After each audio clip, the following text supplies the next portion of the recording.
Assalamualaikum Assalamualaikum warahmatullahi wabarakatuh.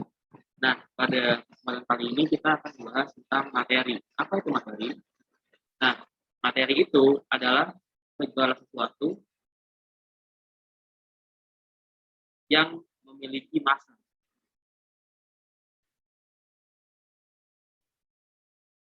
Nah, jadi jika kalian itu punya suatu benda dan benda itu punya massa, misalkan massanya 6 kg, maka ini disebut materi. Tapi Kak, eh, kalau misalnya udara itu kan nggak bisa ditimbang ya, udara itu nggak bisa ditimbang. Kayak misalkan itu oksigen, itu nggak bisa ditimbang. Itu nggak bisa ditimbang. Nah, apakah oksigen ini termasuk materi? Nah, oksigen ini termasuk materi. Kenapa? Karena oksigen ini tidak bisa diukur masanya ketika dia berbentuk gas gitu ya. Nah, tapi jika dia berbentuk cair gitu ya, misalkan liquid gitu cair atau dia berbentuk padat atau solid gitu ya, maka dia bisa diukur masanya berapa gitu. Dan materi ini tidak hanya segala sesuatu yang memiliki massa ya, dan juga dia juga termasuk terdiri atas kumpulan atom-atom. Atom itu adalah penyusun penyusun terkecil dari suatu benda ya. Jadi atom itu adalah berasal dari kata atomos ya, atomos. Atomosnya ada yang bisa dibagi. Jadi atom itu adalah uh, partikel terkecil dalam suatu benda. Jadi kalau ada benda nih, benda misalnya ini benda yang besar, nah maka nanti di sini dia disusun oleh atom-atom, banyak atom. Nah, maka benda itu adalah materi kalau dia punya atom. Jadi jika dia punya atom maka dia termasuk materi. Jadi syarat suatu benda, syarat suatu benda dikatakan sebagai materi adalah memiliki massa dan juga tersusun atas atom. Gitu. Nah, jadinya segala sesuatu yang memiliki massa dan tersusun atas atom, misalkan seperti oksigen, gitu ya. Oksigen yang kita hidup sehari-hari, atau misalnya nitrogen yang untuk nambel ban ya. Jadi kalau kalian pernah lihat bagaimana caranya apa namanya ban itu dipompa gitu ya, maka nanti yang keluar adalah nitrogen. Nitrogen ini untuk pompa ban. Nah, kalau oksigen itu adalah yang kita hidup sehari-hari. Atau misalnya asap rokok ya, karbon dioksida atau karbon monoksida itu juga termasuk materi gitu. Nah, kenapa? Karena dia terdiri atas atom-atom. Ini kan karbon itu adalah atom, oksigen adalah atom. Karbon atom, oksigen adalah atom. Oksigen itu adalah atom, nitrogen juga atom. Jadi semuanya kalau tersusun atom, maka itu termasuk materi dan juga memiliki massa. Gitu, memiliki massa. Walaupun massanya sangat kecil, misalnya massanya adalah 0,001 kg. Nah, ini juga termasuk massa, juga termasuk materi. Kenapa? Karena dia memiliki massa. Asalkan massanya nggak sama dengan 0, tapi massanya adalah bilangan positif ya, ingat ya. Massa itu hanya bilangan positif gitu ya. Misalkan nggak ada kan benda massanya minus 5 kg kan nggak ada ya. Nggak ada ya. Massa itu selalu positif. Jadi jika massanya adalah positif, maka dia termasuk materi. Gitu. Nah, lalu kita kan tahu ya bahwa materi ini wujudnya nggak hanya padat gitu ya. Materi itu wujudnya ada 3. Ada padat, ada cair, ada gas. Ini adalah namanya wujud-wujud materi. Wujud-wujud materi itu ada padat, ada cair, dan ada gas. Ya. Nah, apa itu materi yang padat? Materi yang padat adalah materi yang molekulnya sangat rapat, tidak dapat bergerak, sehingga molekulnya tidak dapat bergerak. Nah, kalau yang cair itu adalah molekulnya ya lebih renggang gitu, lebih renggang dan bisa bergerak, tapi tidak bebas gitu ya, bisa bergerak tapi tidak bebas.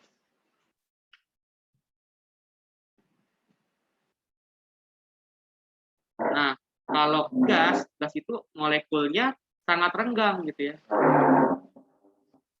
Molekulnya sangat renggang gitu. Nah, dia itu sangat bebas bergerak. Ini adalah perbedaan antara eh, wujud-wujud materi. Ada padat, ada cair, dan ada gas gitu ya. Nah, apa itu benda padat contohnya misalnya? Nah, contoh benda padat misalnya pensil gitu ya. Misalnya terus abis itu ada eh, buku gitu ya. Itu masuk benda padat. Batu, yaitu bentuknya nggak akan bisa berubah gitu ya. Jadi karena molekulnya sangat rapat, dia itu nggak akan bisa berubah bentuk gitu ya. Kecuali kalau kita tekan, kalau kita paksa dia untuk berubah bentuk, kita pukul, kita tarik, kita dorong gitu ya, sampai dia berubah bentuk. Tapi dalam keadaan normal dia tidak akan bisa berubah bentuk. Nah, lain halnya dengan benda cair. Benda cair ini mengikuti wadahnya gitu ya. Misalnya seperti air itu masuk benda cair gitu ya. Terus habis itu ada minyak, ya, ada oli, kalau kata oli ya. Apalagi selain air, minyak, oli, ada, ada apa ayo? Misalnya ada susu gitu ya, ada susu. Nah ini termasuk benda cair gitu ya. Nah kalau gas apa? Gas itu misalnya kalau kalian pernah, ya kan kalian pasti semuanya pernah bernapas ya. Nah yang kalian hidup sehari-hari itu adalah gas oksigen gitu ya, oksigen gitu ya. Terus kalau misalnya ada orang merokok gitu ya, ada orang merokok, maka dia akan mengeluarkan karbon monoksida, karbon monoksida gitu ya. Nah, asap rokok gitu ya, asap rokok. Atau jika misalnya orang itu pompa ban ya, tadi saya bilang nitrogen gitu ya, nitrogen juga termasuk gas gitu ya, gas pompa ban. Nah, ini termasuk uh, termasuk gas gitu ya. Nah, sekarang kita lanjut ke ciri-ciri benda padat. Ciri-ciri benda padat, cair, dan gas. Gitu. Nah, kalau benda padat, yaitu apa? Benda padat itu, dia itu sangat rapat, gitu ya, molekulnya sangat rapat, sehingga benda itu tidak mengikuti wadah, gitu ya. Dan volumenya tetap,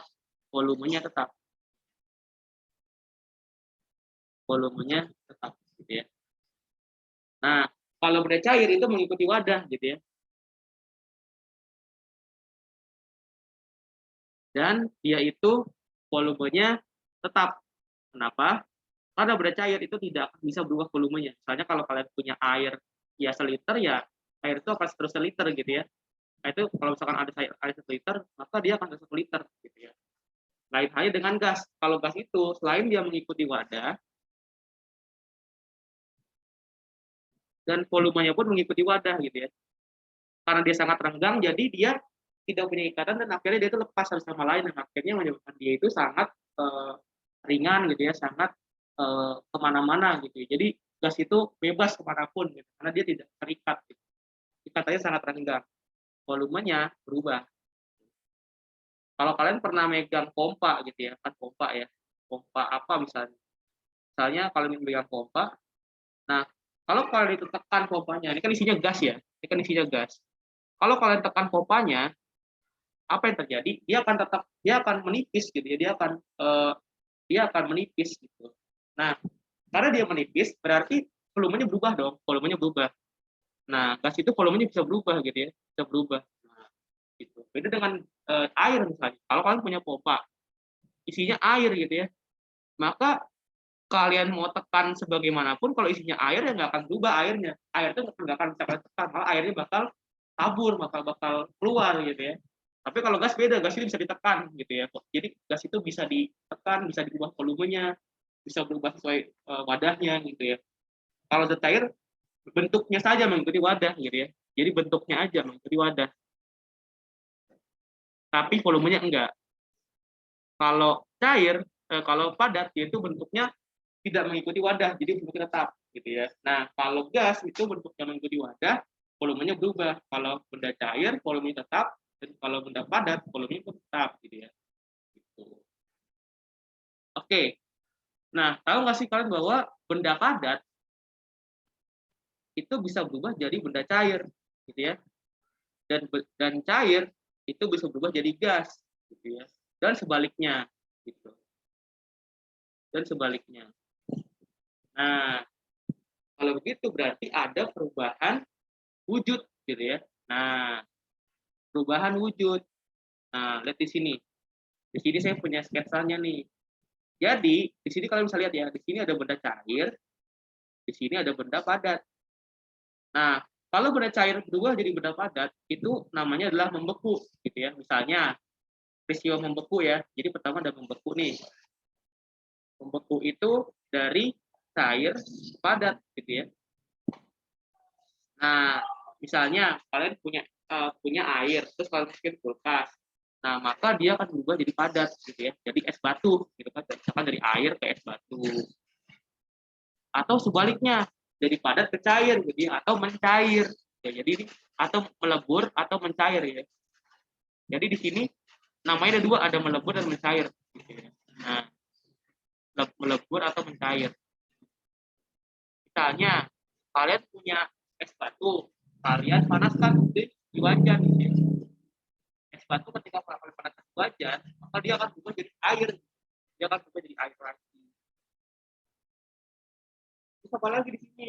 Jadi ada dari cair ke gas. Ya. Misalnya nih, kalian masak air gitu ya. Kalian masak air, airnya mendidih dan dia menguap, gitu, ada uapnya. Nah, maka peristiwa dari cair ke gas itu namanya menguap. Gitu ya. Nah, peristiwa menguap ini contohnya misalnya kalau kalian menambah air, kalian panasin gitu ya, terus kalian dapat benda gas. Gitu. Jadi air ini juga jadi uap air. Nah, ada juga mengembun. Nah, mengembun ini apa? Mengembun ini adalah peristiwa dari gas ke cair gitu ya. Peristiwa perubahan benda berwujud gas menjadi benda cair. Misalnya apa? Misalnya seperti hujan. Gitu ya. Nah, kalau kalian tahu, hujan itu adalah air yang menguap ke langit, habis itu turun lagi ke bawah gitu ya. Misalnya, ini ada laut ya. Ini ada laut. Nah, lalu di sini daratan. Terus ini kan ada matahari. Nah, kan matahari itu kan panas ya. Karena matahari itu panas, maka air itu menguap ke atas. Nah, karena menguap ke atas, air-air ini membentuk awan. Awan. Nah, awan ini dia itu ke daratan karena terbawa angin gitu ya. Jadi dia dari sini. Lalu dia turunlah karena di sini dingin pada mataharinya, maka di sini nanti dia turun hujan gitu. Turun hujan, turun hujan, turun hujan. Nah, peristiwa ini dari cair dari cair ke gas ini namanya peristiwa menguap ya. Namanya peristiwa menguap. Nah, ini kan dari gas ya, juga jadi zat cair. Nah, ini namanya peristiwa mengembun gitu. Atau misalnya, pernah nggak kalian masak air, terus kalian tutupin pakai pakai apa ya? Pakai tutup panci gitu, kalian tutupin gitu ya. Terus pas kalian lihat pas apinya gede nih, terus kalian kecilin apinya, terus kalian lihat di sini ada kayak air-air gitu di atasnya. Nah, jadi yang tadinya dia jadi apa uap gitu ya, uap itu karena terhalang sama apa namanya nih tutup panci, jadi dia akan mendingin di situ. Jadi ketika dia mendingin dia berubah jadi air lagi gitu. Makanya dia nanti akan jadi air terus jadi embun gitu ya. Sama seperti peristiwa hujan ini gitu. Nah, sekarang kita lihat di sini apalagi selain dari padat ke cair dan cair ke gas. Dan ada, nah di sini ada peristiwa dari perubahan dari gas ke padat dan dari padat ke gas, gitu ya. Nah, peristiwa dari padat ke gas ini, oke, sorry ya, ini embun itu contohnya adalah turunnya hujan, gitu ya. Peristiwa berubahnya dari gas ke cair, gitu ya. Nah, yang kelima ada peristiwa menyublim, gitu ya, menyublim. Nah, apa nih peristiwa menyublim? Peristiwa menyublim ini adalah peristiwa perubahan dari benda padat ke benda gas, gitu ya. Benda padat ngegas gitu ya. Contohnya apa? Contohnya kalian punya kamper, kalian tahu kamper nggak? Nah, kamper itu yang dia tuh kayak wangi-wangi gitu, warna-warni, tau nggak? Habis itu nanti kalau kalian taruh di kamar mandi, dia itu bakal habis ya. Nah, kemanakah ke si kamper ini? Nah, si kamper ini tuh dia tuh menyublim gitu ya, menyublim. Itu menyublim. Jadi kamper-kamper ini semuanya yang ada 1, 2, 3, 4, jadi menyublim. Jadi bentuknya kan tadinya padat. Nah, kan ketika kalian itu kamar mandi, kan ketika kalian kasih ketika kalian kasih kamper ini kan apa yang terjadi? Kamar mandi jadi wangi gitu kan. Nah, dari mana tuh asal wanginya? Asal wanginya itu adalah dari si kamper ini berubah jadi uap gitu ya, berubah jadi gas kamper ya. Nah, karena gas kamper ini kan wangi. Nah, itu dicium sama kita, itu dicium. Nah, oh wangi, maka si kamper ini sedang mengalami peristiwa menyublim. Nah, tadinya dia jadi padat, ya, berubah jadi gas kan. Kan ketika kan kamper itu kampernya bakal habis kan nanti kampernya akan habis dan berubah jadi gas semua, makanya kamar mandi kalian jadi wangi. Nah, satu lagi peristiwanya adalah peristiwa mengkristal gitu ya. Mengkristal. Kenapa namanya mengkristal? Karena biasanya peristiwa perubahan dari gas ke padat itu bentuknya akan menjadi kristal. Kalau kalian pernah lihat salju gitu ya, salju itu ketika kalian lihat dengan mikroskop ternyata dia itu bentuknya kristal gitu ya. Nah, misalnya di sini ada saya cari dulu ya. Jadi salju secara mikroskopis. Nah, di sini kalau kalian lihat di sini. Nah, lihat ini adalah gambar dari salju ketika diperbesar gitu ya. Jadi salju ini ketika diperbesar bentuknya seperti kristal. Nah, oleh karena itu sebutnya peristiwa dari benda gas berubah menjadi benda padat itu namanya peristiwa kristal. Karena bentuknya seperti kristal seperti ini. Nah, kalian bisa lihat di sini ya. Jadi memang peristiwa turunnya salju itu nggak ada di Indonesia ya. Jadi kalau kalian tahu peristiwa turunnya salju itu terjadi di negara-negara dingin gitu ya. Misalnya negara dingin itu misalnya negara-negara Eropa seperti Inggris, Prancis gitu ya, atau atau Portugal, atau misalnya lagi Jerman, atau Belgia, Austria, Rusia gitu ya. Nah, negara-negara Eropa. Nah, atau negara-negara di Asia bagian utara, misalnya Jepang, Korea Selatan, China, Taiwan, Hong Kong gitu ya. Nah, jadi kenapa nggak diturun di Indonesia? Karena Indonesia lumayan panas. Jadi salju ini kan terbentuk juga suhunya sangat dingin gitu kan. Kalian kan salju itu kan seperti es batu gitu, ibaratnya seperti es batu. Masa kalian punya es batu di tempat yang panas itu nggak mungkin ya. Es batu itu harus tempat dingin seperti ya di Eropa tadi, misalnya di Asia Timur, di Jepang gitu ya, atau di Korea Selatan. Nah, oke, kita sudah sampai nih. Jadi kita sudah sampai membahas tentang perubahan fasa atau perubahan wujud gitu ya. Nah, perubahan wujud itu termasuk perubahan fisika ya. Artinya apa? Artinya yang berubah itu adalah fisiknya gitu ya. Beda sama perubahan kimia gitu ya. Nah, perubahan kimia itu beda sama perubahan fisika gitu ya. Perubahan kimia itu dia itu apa sih yang berubah? Yang berubah itu adalah struktur kimianya. Jadi struktur kimianya berubah gitu ya. Sedangkan kalau perubahan fisika, apa yang berubah dari perubahan fisika? Yang misalnya seperti bentuk, terus habis itu ada wujudnya berubah, tapi struktur kimianya yang berubah. Gitu ya.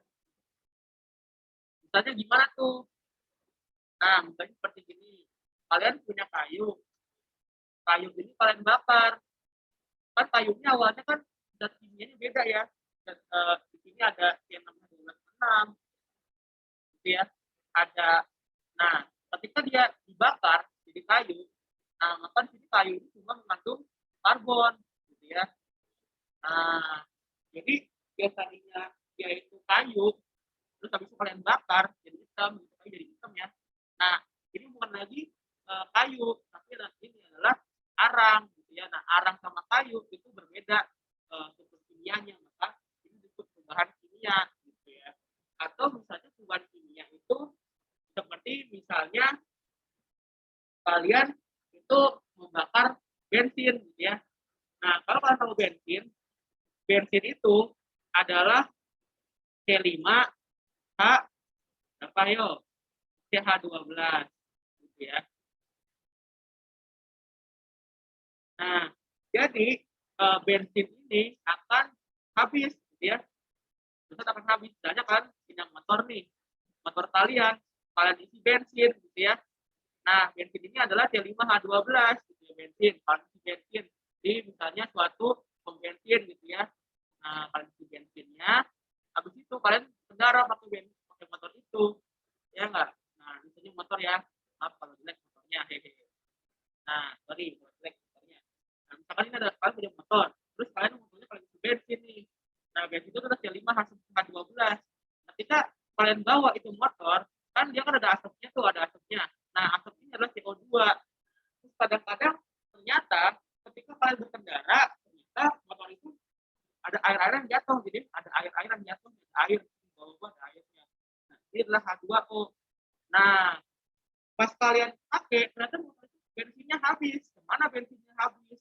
Nah, bensinnya habis karena bensin ini bereaksi sama oksigen, gitu ya, berubah menjadi karbon dioksida yang keluar jadi asap, terus sama H2O yang keluar jadi air di bawah-bawah ini.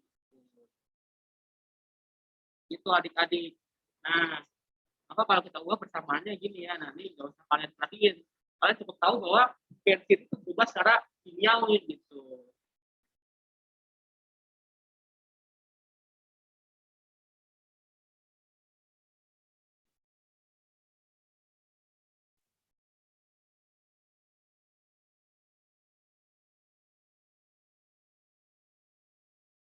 Gitu ya. Nah, oke. Sekarang kita sudah bahas nih. Sekarang kalian bisa tanya-tanya di grup kalau misalnya kalian masih bingung gitu ya. Nah, sampai sini aja pelajaran kita. Assalamualaikum warahmatullahi wabarakatuh.